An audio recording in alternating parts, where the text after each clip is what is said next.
कि कलयुग के संदर्भ में महाभारत काल में जिस समय अज्ञातवास चल रहा था, उस अज्ञातवास में एक कथानक बताया जाता है कि किस तरह से कलयुग में ऐसा दृश्य हम लोगों को देखने को मिलेगा। उसकी कल्पना उस समय ही कर ली गई थी जब अज्ञातवास में पांडव अपना भोजन करने के लिए बैठे हुए थे। अचानक एक अश्व आता है और बहुत सुंदर अश्व था। उस अश्व को देख करके ये लगा कि या तो अश्वमेध यज्ञ का घोड़ा होगा जिसको किसी सम्राट ने छोड़ा होगा। अगर ये इस तरह के इसमें आएगा तो निश्चित तौर पर सम्राट का यहाँ पर आधिपत्य हो जाएगा और हमारा अज्ञातवास भंग हो जाएगा। इस पर युधिष्ठिर ने भीम से कहा कि उस अश्व को पकड़ लाओ। अश्व को भीम पकड़ने गए लेकिन वापस नहीं लौटे। फिर अर्जुन को भेजा गया, वो भी नहीं लौटे। नकुल सहदेव दोनों को भेजा, फिर भी नहीं लौटे। तो युधिष्ठिर के मन में ये बात बिल्कुल घर कर गई कि ये कोई साधारण जानवर नहीं हो सकता है, क्योंकि जिस भीम में 10,000 हाथियों का बल हो, उसके लिए एक अश्व को पकड़ करके लाना कोई बड़ी चीज नहीं है।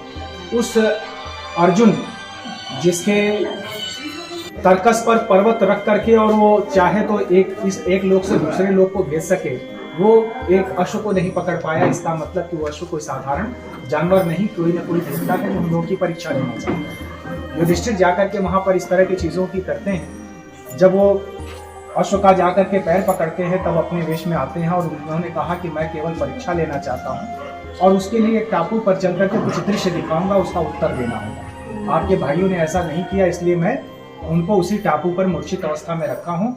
अगर आप जवाब दे देंगे तो आपको लेकर के अपने भाई वापस आएंगे, अन्यथा की दशा में वहीं आप बने रहेंगे। इस स्थिति में जब युधिष्ठिर को दृश्य दिखाने के लिए वो टापू पर ले जाते हैं तो पहला दृश्य जो दिखाते हैं, अब शायद हम लोग सब लोग उसको देख करके भांप पाएंगे, समझ पाएंगे। एक कुआं है जिसमें पूरा पानी भर करके और निकलता है, पूरा पानी भर करके उबाल लेता हुआ ऊपर बहता, और 5 नालियां, बड़ी नालियां पूरी तरह से भर करके जाती हैं और ये 5 नालियां जाकर के एक जर्जर कुएं में गिरती हैं। वो कुआं कभी नहीं भर पाता। इसको देख करके जब पूछा उन्होंने कि इसका क्या तात्पर्य है, तो युधिष्ठिर ने कहा कि ये कलयुग का संकेत, ये सिर्फ कलयुग में ही ऐसा होगा। ये जो आपको भरा हुआ कुआं दिखाई दे रहा है, ये पिता है। ये पिता अपने 5 संतानों का भरण पोषण कर पाएगा, लेकिन जब ये 5 संतान मिलकर के कमाएंगे तो एक जर्जर यानी बूढ़े पिता का भरण पोषण नहीं कर पाएंगे। आज अनाथालय या इस तरह के वृद्धाश्रम जहाँ कहीं भी स्थापित है, उनको देख करके हम लोगों को वो कलयुग की बातें बिल्कुल स्पष्ट याद आने लगती हैं। ठीक, बोल भी बहुत अच्छा। आप कहाँ से हैं दादा? देलवारा से हैं। अपने भारवानी देलवारा।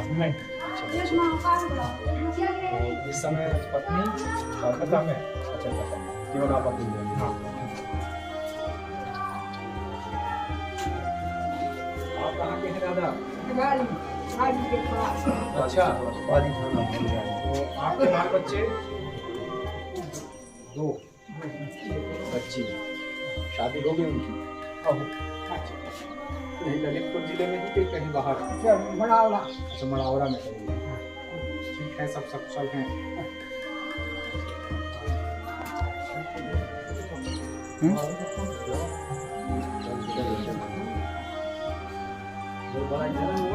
दो गोस्वामी जी पठारो।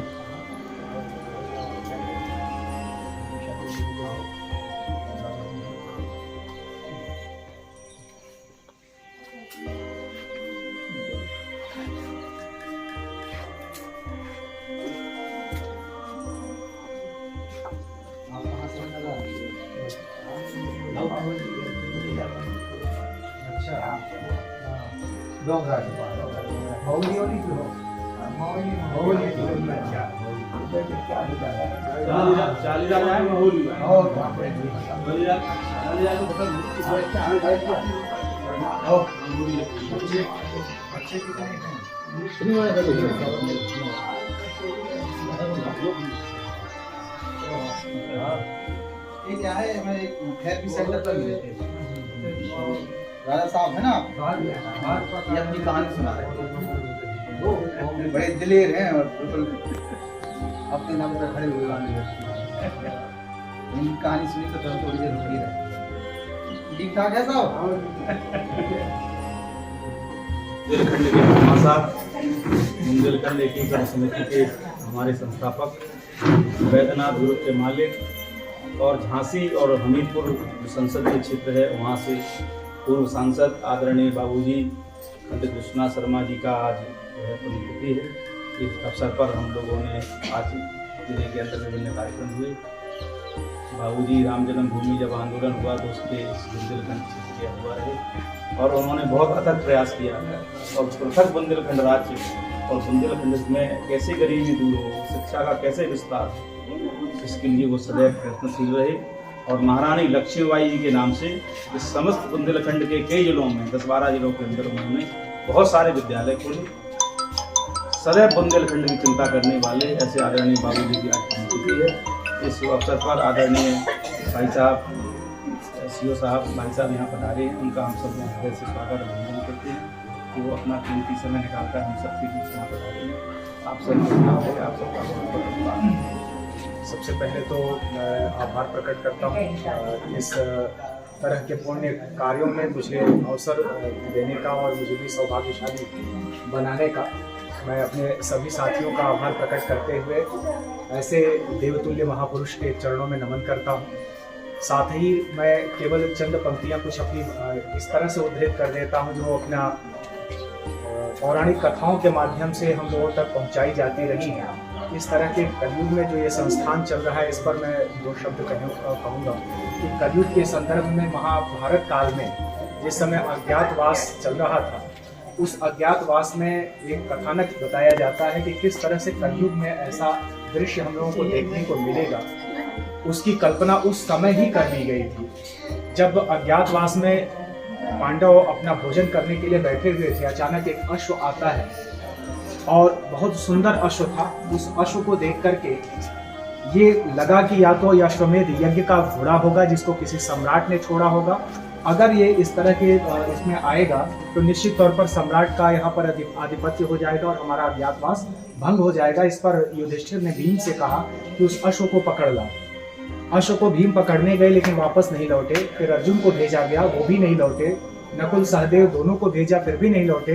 तो युधिष्ठिर के मन में ये बात बिल्कुल घर कर गई कि ये कोई साधारण जानवर नहीं हो सकता है, क्योंकि जिस भीम में 10,000 हाथियों का बल हो उसके लिए एक अश्व को पकड़ करके लाना कोई बड़ी चीज नहीं है। उस अर्जुन जिसके तर्कस पर पर्वत रख करके और वो चाहे तो एक लोक से दूसरे लोक को भेज सके, वो एक अश्व को नहीं पकड़ पाया। इसका मतलब कि वो अश्व कोई साधारण जानवर नहीं, कोई ना कोई देवता है। हम लोगों की परीक्षा लेना चाहिए। युधिष्ठिर जाकर के वहां पर इस तरह की चीजों की करते हैं। जब वो अश्व का जाकर के पैर पकड़ते हैं तब अपने वेश में आते हैं और उन्होंने कहा कि मैं केवल परीक्षा लेना चाहता हूँ और उसके लिए एक टापू पर चल करके कुछ दृश्य दिखाऊंगा, उसका उत्तर देना होगा। आपके भाइयों ने ऐसा नहीं किया, इसलिए मैं उनको उसी टापू पर मूर्छित अवस्था में रखा हूँ। अगर आप जवाब दे देंगे तो आपको लेकर के अपने भाई वापस आएंगे, अन्यथा की दशा में वहीं आप बने रहेंगे। इस स्थिति में जब युधिष्ठिर को दृश्य दिखाने के लिए वो टापू पर ले जाते हैं तो पहला दृश्य जो दिखाते हैं, अब शायद हम लोग सब लोग उसको देख करके भांप पाएंगे, समझ पाएंगे।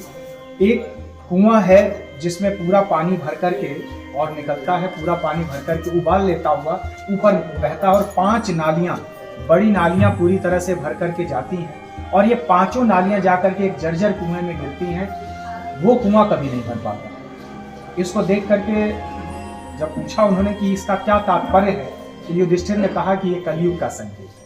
ये सिर्फ कलयुग में ही ऐसा होगा। ये जो आपको भरा हुआ कुआं दिखाई दे रहा है, ये पिता है। ये पिता अपने 5 संतानों का भरण पोषण कर पाएगा, लेकिन जब ये 5 संतान मिलकर के कमाएंगे तो एक जर्जर यानी बूढ़े पिता का भरण पोषण नहीं कर पाएंगे। आज अनाथालय या इस तरह के वृद्धाश्रम जहाँ कहीं भी स्थापित है, उनको देख करके हम लोगों को वो कलयुग की बातें बिल्कुल स्पष्ट याद आने लगती है। एक दूसरा दृश्य उन्होंने दिखाया जिसमें एक गौ माता है जो अपने बछिया का दूध पी रही होती है। उस पर भी युधिष्ठिर ने यही उत्तर दिया कि ये केवल और केवल यही कलयुग में ही संभव हो पाएगा। इस कलयुग में क्या होगा कि जो पुत्र होंगे उन पुत्रों में इतनी सामर्थ्य नहीं होगी कि अपने माँ का भरण पोषण कर पाए।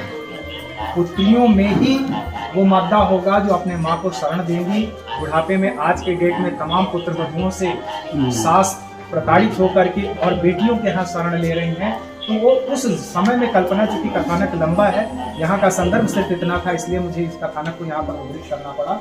ऐसे देवतुल्य महामानव के आज की पुण्यतिथि में इस तरह के देवताओं के मध्य अगर हम लोग अपना कुछ योगदान दे पाएं, इन लोगों के दुख दर्द को कुछ अपने साथ समेट पाएं, समाहित कर पाएं, तो ये हम लोगों का सौभाग्य होगा और मानव तन पाने का जो हम लोगों का उद्देश्य है वो शायद चरितार्थ हो पाए। आप सब इस पल का साक्षी मुझे बनाए, जिसके लिए आप लोगों का कोटि-कोटि आभार।